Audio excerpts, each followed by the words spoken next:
반갑습니다, 여러분. 할렐루야입니다.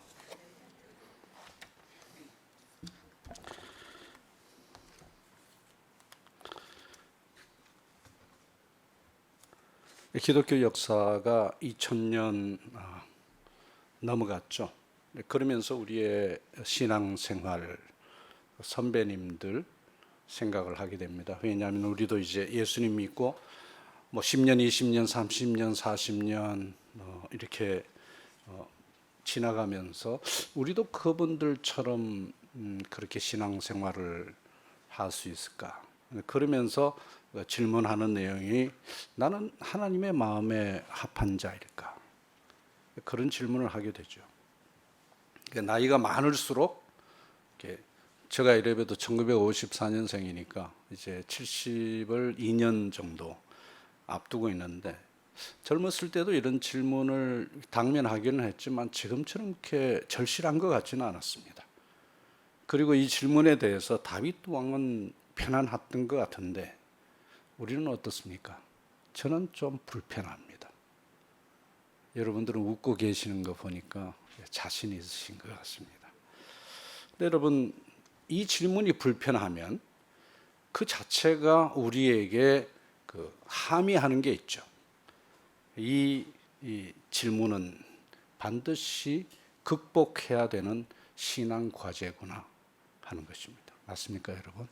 신앙생활 하다가 걸리면 그것이 중요한 도전이요, 기회가 되는 거죠. 사무엘상 13장 4절, 다윗에 대해서 성경이 이렇게 평가하죠. 여호와께서 그의 마음에 합한 사람을 구하여 그 백성의 지도자로 삼으셨느니라. 사무엘서 상하는 사무엘이 썼으니까 사무엘이 그렇게 선포를 한 거죠. 그것을 사도 바울은 사도행전 13장 22절에서 이렇게 인용을 합니다. 내가 이새의 아들 다윗을 만나니 내 마음에 합한 사람이라. 내 뜻을 다 이루게 하리라. 그렇게 인용하죠. 하나님 마음에 합한 사람. 그 뜻이 명확하진 않아도 우리 평생의 목표이자 동시에 매 순간 좌절시키는 소원이죠. 그런데 여러분, 그런 좌절을 경험하는 우리에게 말씀은 역시 우리를 이렇게 세워주죠. 사도행전 13장 22절, 23절, 우리를 그 좌절의 수렁에서 구해줍니다. 하나님이 약속하신 대로 이 다윗의 후손에서 이스라엘을 위하여 세우셨으니 곧 예수라.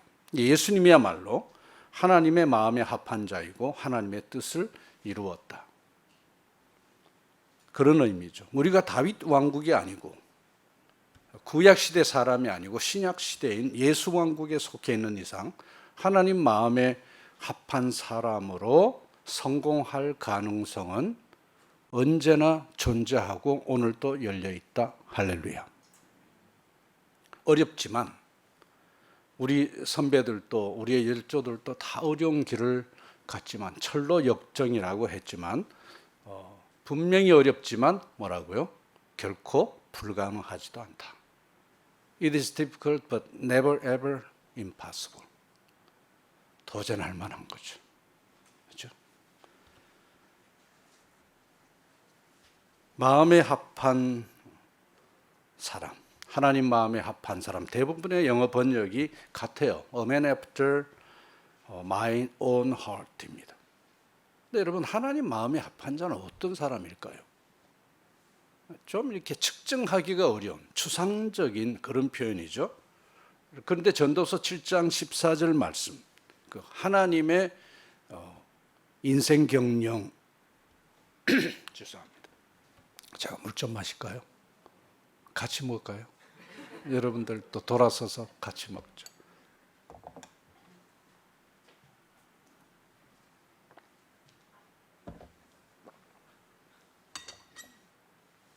하나님 마음에 합한 자의 평가 기준을 제시를 해줘요.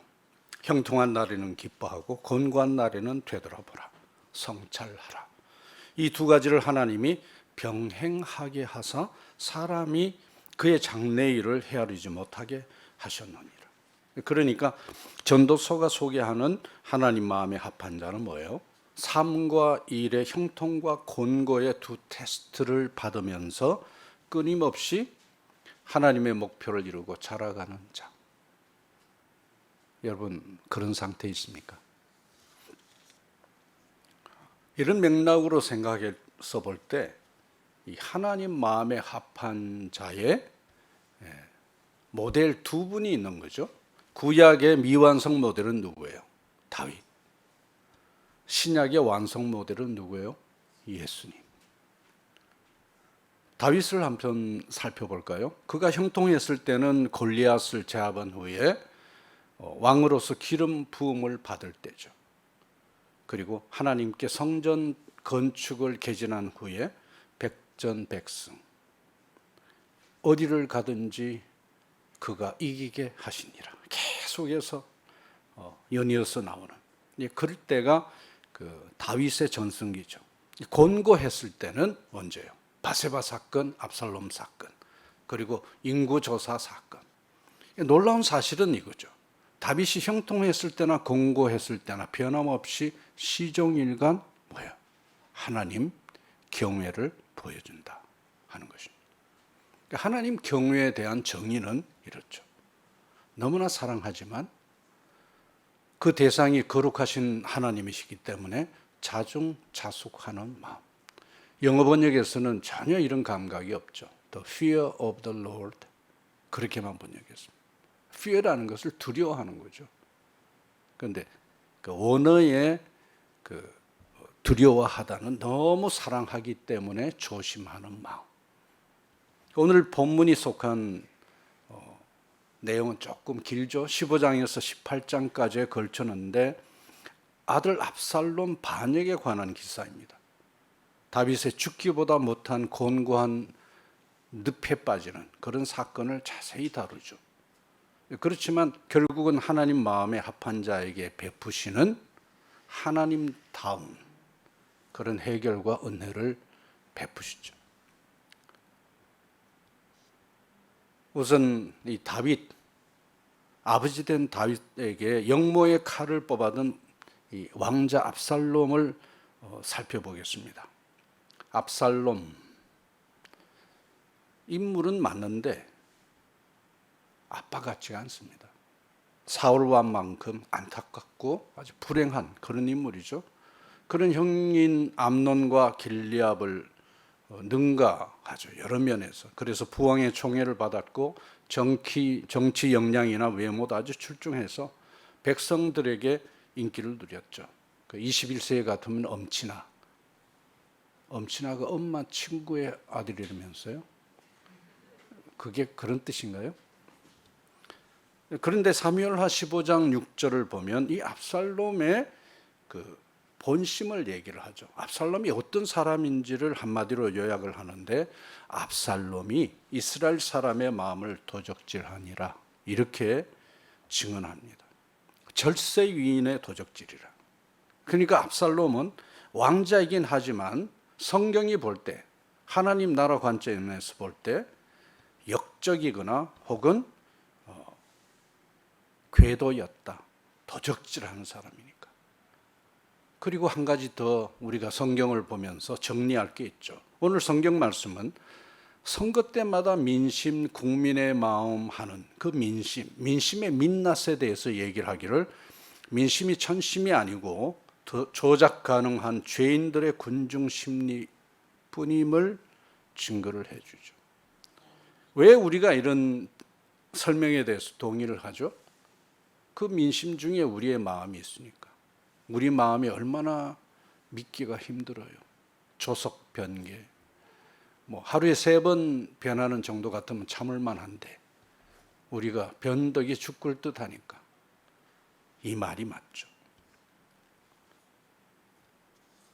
압살롬은 4년간 아버지를 칠 준비, 영모 준비를 아주 친밀하게 준비를 했습니다. 그래서 이 구테타 총본부는 헤브론에 두었죠. 3가지 이유 때문인 것 같습니다. 첫 번째, 자신의 출생지이기 때문에 개인적인 그 연분이 많았고 그 인간 네트워킹을 하기가 좋았습니다.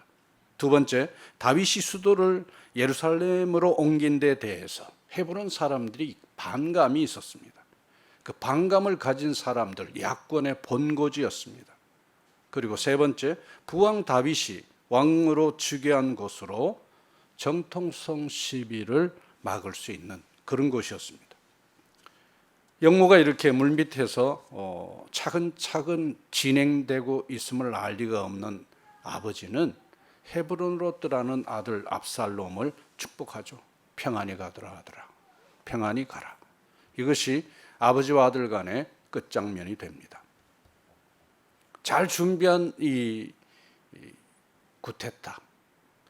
압살롬은 그 이후에도 계속해서 철저하게 진행을 하죠. 첫 번째, 염탐꾼들을 요소요소에 세우고 민심을 관리합니다. 둘째, 이전에 부왕 다윗을 보필하던 200여 명의 왕실 수행원들을 감사제를 드리자 하고 유인해서 자기를 섬기도록 만들어 놓습니다. 세 번째, 중요하죠. 소위 구약의 조조 혹은 롬멜이라고 할 수 있는 모사꾼 아히도벨을 군사 고문으로 추대를 하고 아히도벨은 거기에 응했습니다. 그 당시에 여러분 아히도벨의 모략 수준은 사람 수준이 아니죠. 제갈공명 수준을 넘어서 하나님 수준입니다. 16장 23절에 이렇게 증언하죠. 그의 모략은 하나님께 물어받은 말씀과 일반인이라. 하나님 수준이었다. 그런 뜻입니다. 그런데 여러분 다윗은 빠져나가는 민심의 썰물을 감지하지 못했습니다. 15장 12절. 반역하는 일이 크감에 압살롬에게 돌아오는 백성이 많아지니라. 모반 당사자의 인물됨, 민심과 여론의 전폭적인 지지, 궁중법도를 익힌 200여 명의 수행원, 거기에다가 병법의 달인인 아히도벨까지 수하에 두었으니 승리는 따놓은 당상이죠. 다윗은 얼마 지나지 않아서 예루살렘에서 설마 했던 이 왕자 압살롬의 반란 소식을 듣습니다. 왕자의 난이 일어났다. 그렇게 사람들이 소리를 질렀겠죠. 그런데 여러분 다윗은 항전 한번 하질 않아요. 단지 바쁘게 도피길에 오릅니다. 젊은 시절 골리앗을 물맷돌로 제압한 그 영웅, 전 세계가 천하가 다 놀라던 용맹 다윗이고 이토록 소심하고 무기력할까요? 이런 데서 우리가 다윗의 위대함을 볼 수가 있죠.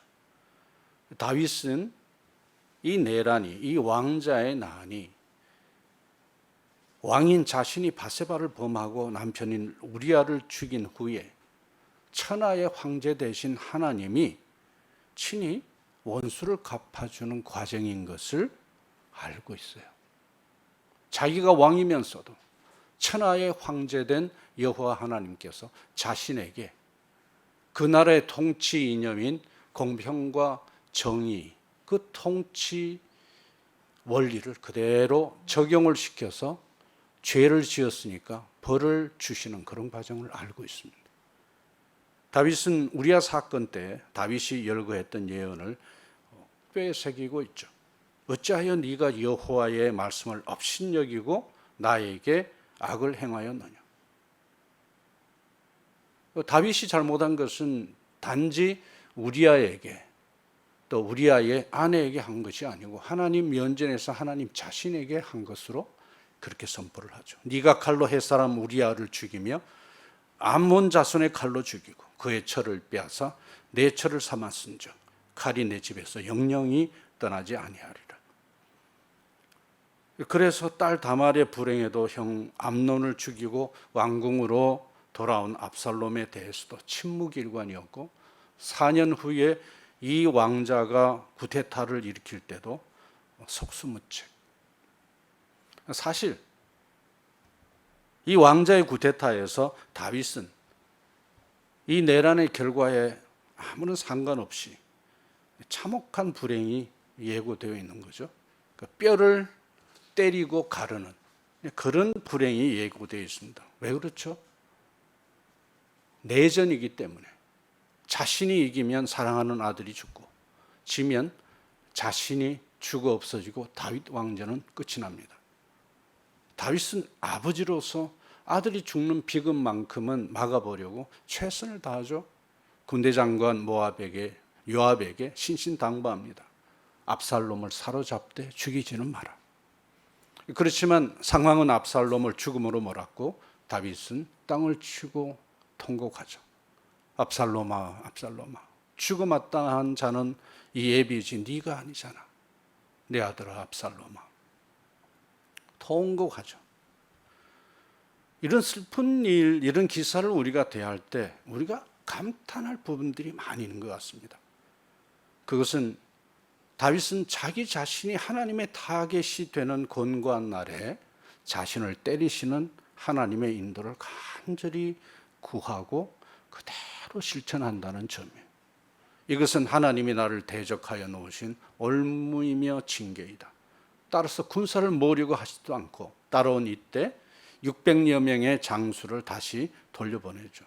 그뿐만 아니고 제사장 사독이 기드론 시내를 건너서 언약궤를 그에게 가져오지만 그것마저 돌려보냅니다. 이런 거죠. 형통할 때의 삶이 하나님이 주신 것이라면 곤고함도 하나님이 주신 것이라는 그런 일관성 있는 믿음을 보여주죠. 범사에 하나님의 통치의 물결을 온몸에 담고 있고 살과 뼈에 새긴 그런 믿음, 그런 멋진 신앙 선배 열조의 모습을 우리가 보죠. 여러분, 언약궤의 포기는 왕권의 포기를 의미합니다. 그렇지만 다윗이 언약궤가 왕권의 정통성과 신적 임재의 상징인 것을 모를 그런 위인이 아니죠. 여러분, 오벳 에돔 집에서 법궤가 올라올 때 드디어 통일 왕국이 된 그런 사실을 인정받은 왕으로서의 그 기쁨을 막춤으로 표현을 하죠. 스텝이 전혀 맞지 않는, 한두 번 춘 춤이 아니고 그 법궤가 올라오는 모든 과정에서 그렇게 뛰놀면서 춤을 췄다. 그래서 아내 미갈에게 멸시를 받죠. 내가 하나님께 순종할 때 언약궤는 축복입니다. 그러나 하나님 앞에 악을 행할 때는 그 언약궤는 저주죠. 사실은 다윗은 그렇기 때문에 언약궤를 포기하는 게 아닙니다. 다른 이유 때문에 그렇죠. 아마도 다윗은 임재를 상징하는 언약궤보다, 하나님 임재를 상징하는 언약궤보다 하나님 자신을 원했던 것 같습니다. 언약궤 유무가 아니고 자신을 공의로 때리는 살아계신 하나님을 의뢰하겠다는 그런 행동 선언을 하죠. 다윗은 하나님의 임재 상징과 하나님 자신의 임재라는 실제를 아주 정확하게 구분하고 있죠. 그것을 아는 다윗이 기도에서 그것이 진실임을 나타내죠. 15장 26절. 여호와께서 저를 기뻐하지 아니하신다 하면 종이 여기 있사오니 선히 행하시는 대로 내게 행하시옵소서. 언약궤는 필요 없습니다. 당신이 필요합니다. 그리고 이런 예언을 하죠.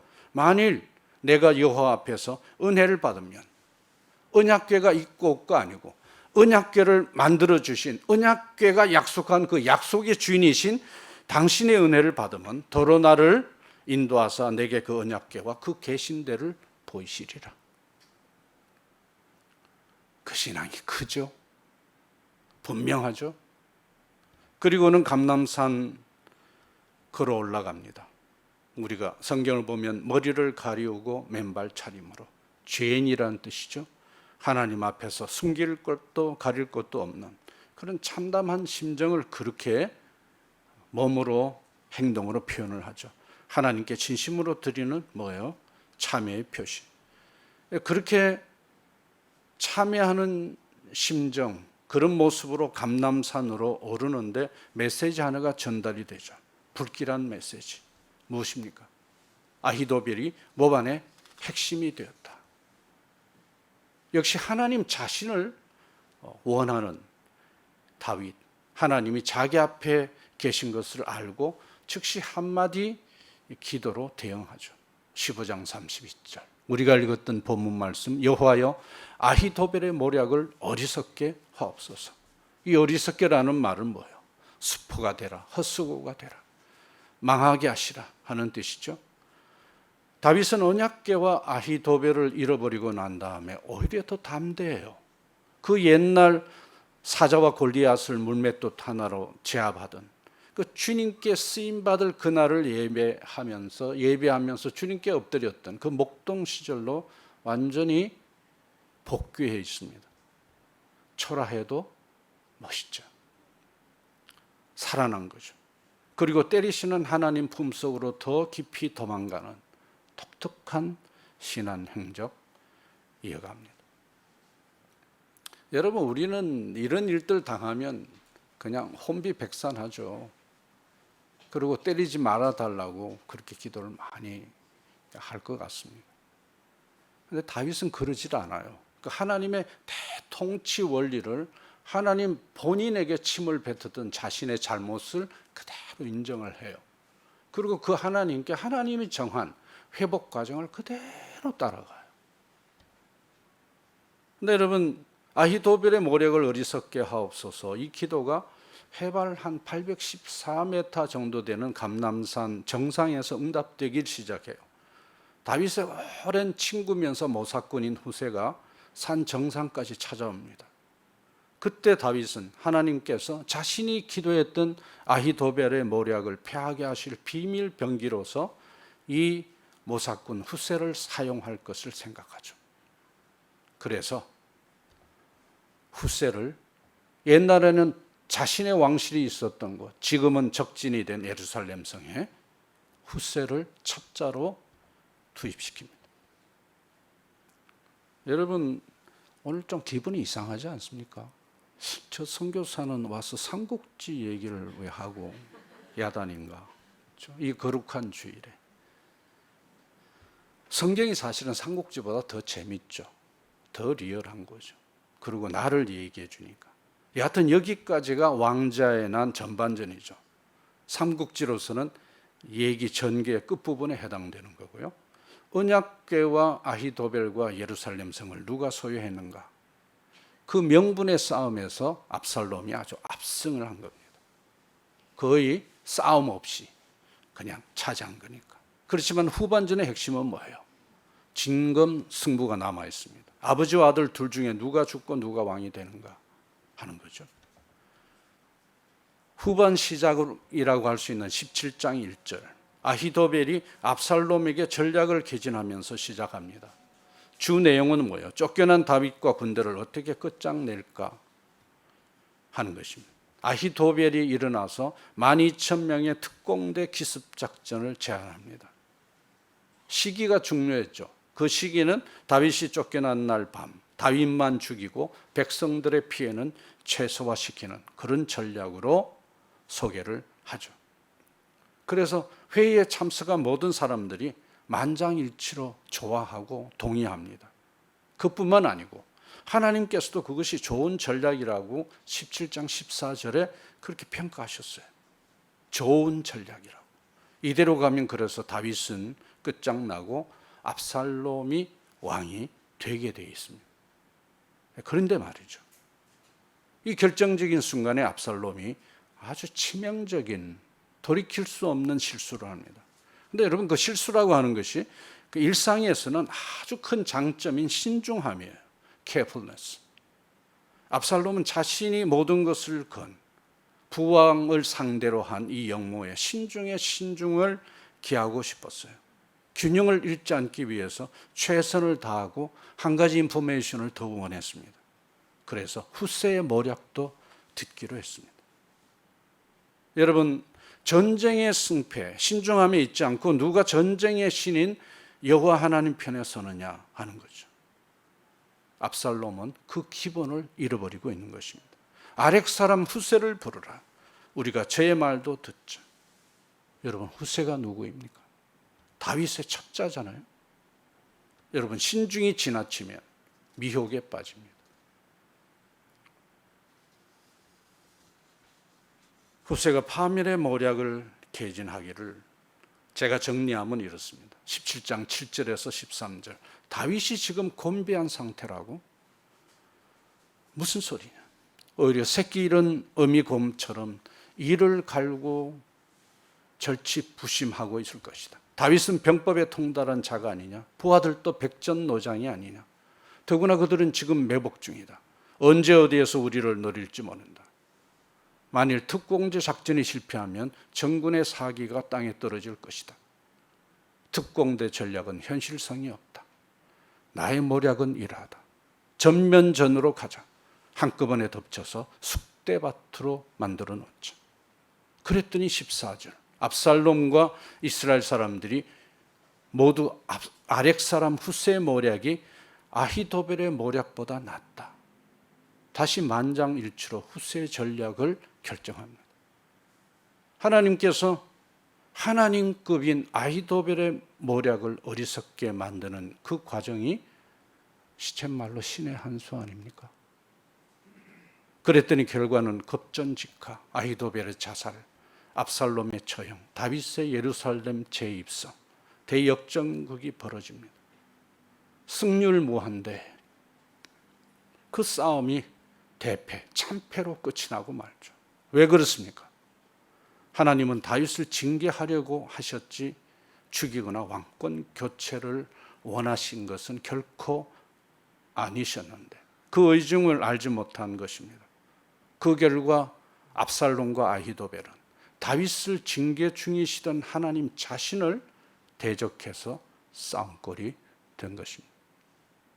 이 사람들은 다 하나님 왕국의 백성들이었어요. 하나님 백성들도 하나님을 모르면 이런 참혹한 경험을 하게 됩니다. 여러분, 후세의 전면전에 숨겨진 두 가지 계략이 있었죠. 첫 번째, 전면전쟁이라는 명분을 앞세우고 지연작전을 벌입니다. 다윗이 강을 건너서 도주할 시간을 벌 목적이었죠. 둘째, 압살롬을 전쟁터로 몰아넣어서 죽이는 것입니다. 영웅 심리의 덫에 빠진 압살롬이 전면 전투에 나서죠. 여러분, 다시 한번 민심은 결코 천심이 아닙니다. 전쟁은 신중하다고 이긴 것이 아닙니다. 준비를 잘했다고 그 승리가 나의 것이 되는 것 절대 아닙니다. 후세의 어리석은 병법의 성공, 그것은 인간 아히도벨의 하늘 같은 지혜를 땅에 밟아버리는 하나님의 통치, 하나님의 지혜였습니다. 압살롬에게는 세력은 있었지만 지혜가 없었고 아히도벨에게는 지혜는 있었지만 결정권은 없었습니다. 두 사람의 아킬레스건, 모든 인생에게 하나님은 자신이 창조주인 것을 알려주기 위해서 아킬레스건들을 남겨놓으셨어요. 그런데 여러분, 고양이 두 마리의 꼬리를 묶어놓는다고 호랑이가 되는 경우는 없습니다. 압살롬의 멋진 머리털, 하나님을 떠나면 자신의 목을 매는 올가미가 되었죠. 그리고 알고 보니 아히도벨의 이름도 하나님을 떠날 때 그 이름 역할밖에 못하는 것을 우리에게 알려주죠. 아히도벨의 이름의 뜻이 뭐예요? 어리석은 자의 조상. 이들은 하나님의 마음에 합한 자가 아니고 뭐예요? 하나님 마음에 불을 지르는 백성들이었다. 여러분, 전도서 7장 4절 말씀 기억나죠? 지혜자의 마음이 어디에 있다? 장례식에 있다. 초상집에 있다. 모든 죽음 앞에는 그 인생이 남긴 값비싼 교훈 한두 가지, 그것이 조화, 하얀 국화꽃과 함께 놓여있기 마련이죠. 압살롬과 아히도벨은 사람에게 장래 일을 능히 헤아리지 못하게 하신 하나님을 업수히 여겼습니다. 그 결과 그들의 탁월함이 올무가 되고 신중함이 오히려 저승사자가 되는 그런 결과를 맞이하게 되죠. 여러분, 우리 스스로를 돌아볼 만한 그런 사건들 아닙니까? 어쩌면 우리는 내 자신이 혹은 나의 자녀가 압살롬과 아히도벨이 잘 결합된 그런 인물이면 좋겠다. 신앙으로는 다윗을 닮고 이 세상을 살 때는 그런 류의 자식이나 그런 내가 됐으면 좋겠다. 이루어지지도 않을, 하나님이 인정하시지도 않을 그런 꿈을 꾸는 거 아닐까요? 전 세계는 그렇게 살도록 우리를 그렇게 몰아치죠. 오늘 말씀에서 예수 안에서 천자된 우리, 영접하는 자, 누구를 영접해요? 예수를 영접하는 자, 곧 그 이름을 믿는 자들에게는 하나님의 자녀 말고 천자가 되는 권세를 주셨으니 할렐루야. 어떤 내용을 우리 심령에 새겨야 할까요?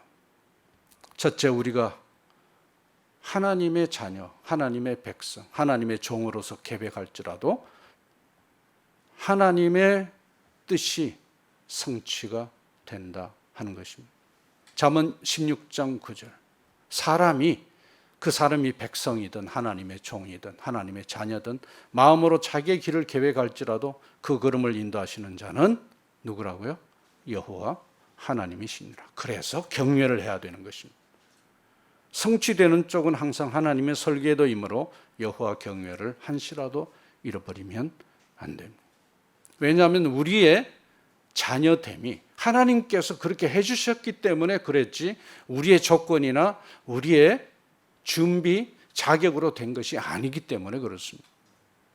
오늘 사건을 뒤집어 보면 한편 중요한 복음이 들어있죠. 하나님께서 징의의 중이시던 다윗이 여전히 그 걸음을 인도하시는 하나님을 경외함으로 그에게 드디어 광복절을 선포하신 그런 날이 되는 것입니다. 할렐루야. 저는 설교하면서도 소름이 쭉 끼치는데 여러분들 괜찮아요? 그렇게 소름이 끼치면 할렐루야 이렇게 되는데 여러분들은 굉장히 그 절제의 은사를 받으시는 것 같습니다. 두 번째, 이 하나님의 그 성품을 생각하면 참 기쁘죠. 이 기쁨을 우리 몸에 새겨야 될 것 같습니다. 우리 하나님은 채찍을 들면서도 기도를 응답하시고 승리케 하시는 분이십니다. 할렐루야. 그분은 때리면서도 승리케 하시고 유배를 보내시면서도 다윗의 기도를 응답하셔서 아히도벨의 모략을 어리석게 하시고 다윗 왕조가 계속되도록 축복하셨습니다.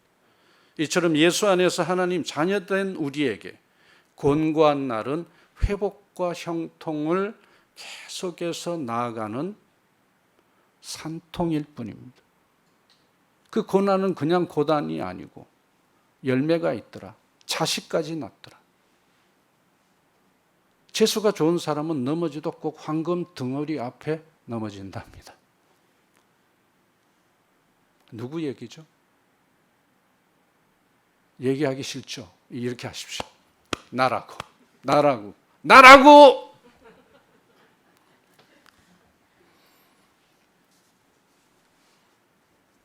점잖은 것도 좀 재수 없을 때가 있습니다. 하나님 앞에 막 춤추고 있는 그 다윗을 보면 오직 하나님밖에 없어요. 미갈이 그런 얘기를 했을 때 종이 종년 앞에서 그런 짓을 어떻게 하냐 할 때 나는 여종이 그렇게 즐거워할 일을 내가 영원히 할 것이다. 하나님이 기뻐하시니까 나는 그 일을 하나님 앞에 한 거니까. 놀랍죠? 폼이 중요한 게 아니죠. 그 컨텐츠가 중요한 거예요. 그러니까 진국을 보는 거죠.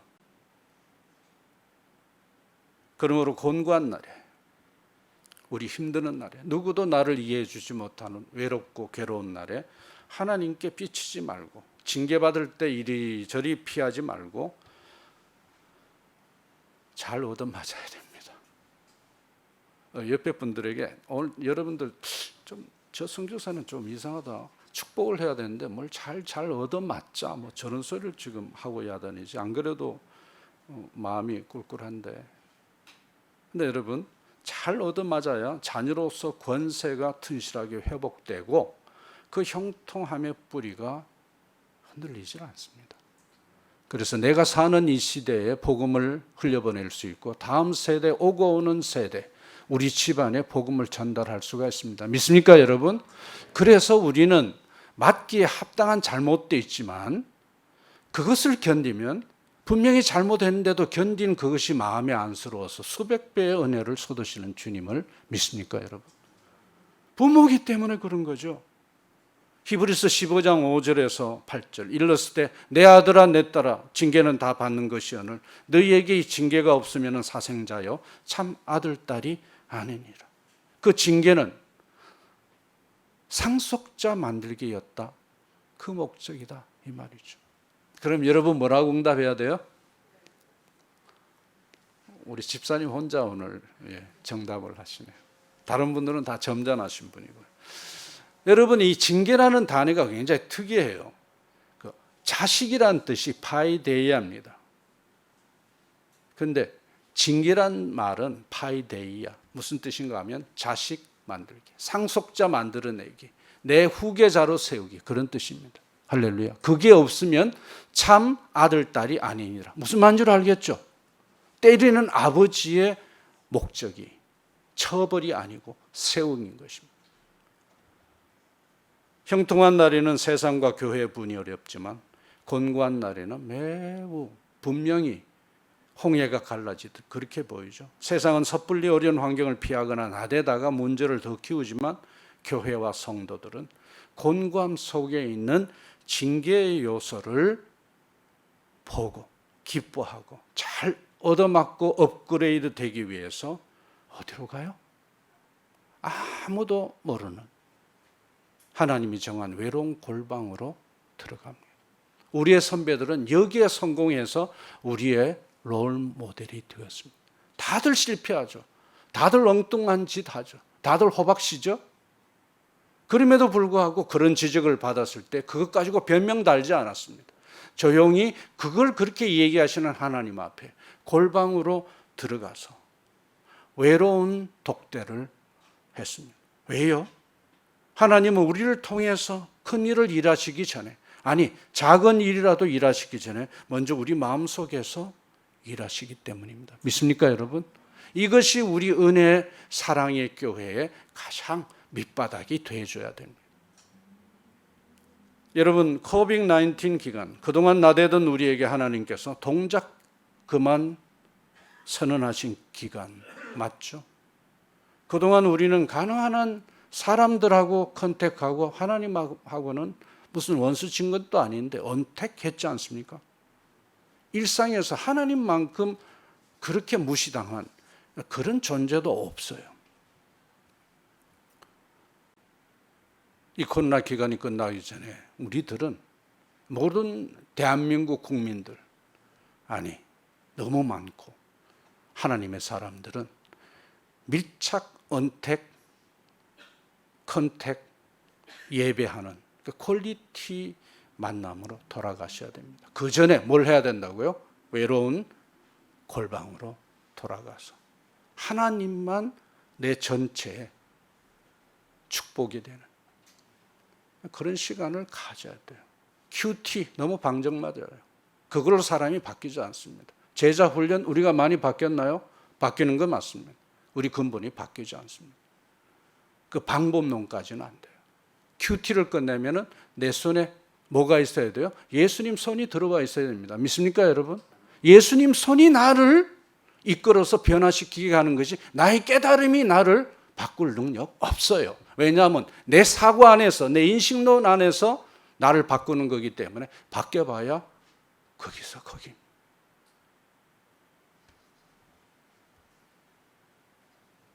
외롭게 지내는 훈련. 그것이 코로나 바이러스가 우리에게 준 중요한 교훈입니다. 믿습니까, 여러분? 여러분, 제가 이제 파푸아뉴기니에 가기 전에 제가 산 곳은 그 오빠는 강남 스타일, 저는 반포에서 지냈습니다. 제가 강남 오빠 맞죠? 그렇죠? 그런데 하나님께서 저를 불러서 파푸아뉴기니로 보내시는 거예요. 그래서 저는 개인적으로 그렇게 생각했습니다. 성경 번역이라는 뭐 중요한 일도 있지만 하나님께서 나를 유배 보내시는 거구나 이렇게 생각했어요. 뭐 크게 잘못한 것도 아닌데 저라는 사람은 하나님이 이렇게 공들여서 시간을 많이 쓰시지 않으면 도무지 변하지 않는 돌머리, 저는 돌인 거죠. 근데 이제 제가 16년간 파푸아뉴기니아에 있으면서 이걸 깨달은 거죠. 하나님은 돌을 만지면 피가 돌게 하시는 분이구나. 저는 파푸아뉴기니아에서 출세해버렸어요. 그 외로운 곳에서 의료시설, 문화시설, 전기시설 아무것도 없어요. 화장실도 없어요. 그러니까 뭐 해야 돼요? 하나님을 계속 만나야 되는 거예요. 그 결과 제가 저보다 무려 10몇 살이 젊은 정 목사님만큼 제가 젊어졌습니다.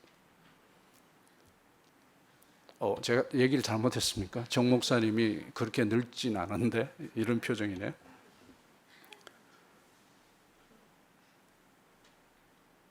여러분, 다윗의 모델은 우리에게 존경은 주지만 도움이 되질 않아요. 예수님만이, 그분이 우리에게 소통하시고 우리에게 자신이 가진 것을 우리와 공유하실 수 있는 유일한 분이고, 우리가 그분의 몸속에 있습니다. 그 머리가 우리에게 있고 우리는 그분의 몸이라면 머리가 누린 그 영광을 몸에게 반드시 주시게 되어 있습니다. 믿습니까, 여러분?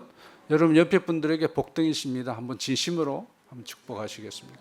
우리 정 목사님 복덩이십니다. 여러분들 다 복덩이십니다. 넘어지고 자빠지도 반드시 일어날 수 있고 우리는 오뚜기 이상으로 불사조인 것입니다. 믿습니까, 여러분? 반드시 그 하나님이 약속하신 그분의 성품이 신실함이니까. 우리 믿음은 그렇고 그래도 우리 주님은 끝까지 붙어서 우리를 살리고 일으키고 그 축복을 받고 누리고 채우고 흘려보내게 하실 것입니다. 여러분, 예수 왕국과 다윗 왕국의 차이, 시편 23편과 요한복음 7장 차이입니다. 시편 23편 우리가 많이 외우죠. 내 잔이 넘치나이다. 예수 왕국 안에는 어때요? 누구든지 목마르거든 내게로 와서 마시라. 누구든지. 나를 믿는 자는 그 배에서 생수의 강이 흘러나리라 하시니라. 아니, 이런 약속을 듣고도 여러분 가만히 있을 수 있어요? 무당들은 이 얘기를 들으면 춤추기 시작합니다. 그 자기 세계에서 세상이 그 마귀의 귀신의 압제에 눌려서 살았던 그 세월에서 이 말씀이 광복절인 거죠. 해방을 주는 거죠. 하늘 문이 열리는 거죠. 나를 믿는 자는 그 배에서 누구든지 생수의 강이 흘러나리라. 그렇게 업그레이드, 업데이트 매일 매 순간 되는데 어떤 일이 생기고부터 일이 가능하죠? 우리가 예수 믿을 때 어떤 일이 있나요? 성령이 오시잖아요. 할렐루야. 성령이 오시면 이것이 내 손에 잡히고 내 심장에서 그대로 재현이 됩니다. 믿습니까? 다들 경험하셨잖아요. 구약과 신약의 차이, 예수 왕국과 다윗 왕국의 차이. 다윗 왕국은 물 한 잔, 예수 왕국은 뭐예요? 이과수 폭포수. 믿습니까, 여러분? 차고 넘치는 거죠, 내 속에. 사역도 누구 불쌍하거나 그것이 중요해서 시작하면 안 돼요. 어떻게 돼요? 내 속에서 경험되고 차고 넘치고 채워지면 흘러가는 거예요. 믿습니까, 여러분? 이 순서를 지키셔야 돼요. 아무쪼록 이 코로나 기간이 끝나기 전에 형통할 때 감사하고 곤고할 때 뭐라고요? 잘 텔미 얻어맞고 순식간에 회복되는 그런 삶에 더 익숙해지시기를 원하고 형통과 곤고 테스트에 좋은 성적 받으시기를 예수님 이름으로 축복합니다. 아무쪼록 이번 주간 어느덧 1월 1일이 어제 같은데 오늘이 며칠이에요? 10월 달입니다. 우리가 심었던 꽃이 다 지고 열매를 맺는 그런 10월 한 달, 그리고 우리의 남은 여생 하나님의 마음에 합한 자 돼야 되겠죠. 여러분, 구약에서 하나님을 닮은 자는 신약에서 무엇입니까? 이게 정리돼야 설교가 맞춰집니다. 예수님을 닮은 자가 구약에서 그렇게 얘기했던 하나님 마음에 합한 자입니다. 믿습니까, 여러분? 예수님은 그냥 따라가기만 하면 돼요. 나댈 필요 없어요. 베드로의 문제는 무엇입니까? 예수님을 따라가기보다 예수님을 호위하는 호위장교로서 자신을 그렇게 예수님이 소명 주시기도 전에 그렇게 하다가 망한 거예요. 열심히 지나친 것도 문제예요. 순종 안 하는 것도 문제죠. 우리는 어떻게 하면 돼요? 처음부터 끝까지 사사건건 예수님을 따라가면 되는데 그 일이 어려우니까 누구를 보내신 거예요? 성령님을 보내신 거예요. 그래서 성령님이 오시고 난 다음에 사도행전에서 가장 반복돼서 하는 일은 성령이 오셔서 방언을 줬다 그러지만 그것이 하나님의 위대하심을 말하는도다 라는 주제를 가지고 있었어요. 성령님은 오셔서 계속해서 예수님을 증거를 합니다. 성령님이 오시면 그 일이 그분의 주제로 계속해서 진행됩니다. 그런 믿음에서 점점 자라서 복음을 내 몸에 담고 동탄의 이웃, 오대양 6대주 그리고 다음 세대까지 이 멋진 복음, 내 영혼의 만족한 복음을 두루 흘려보내는 그런 하루하루 또 그런 일을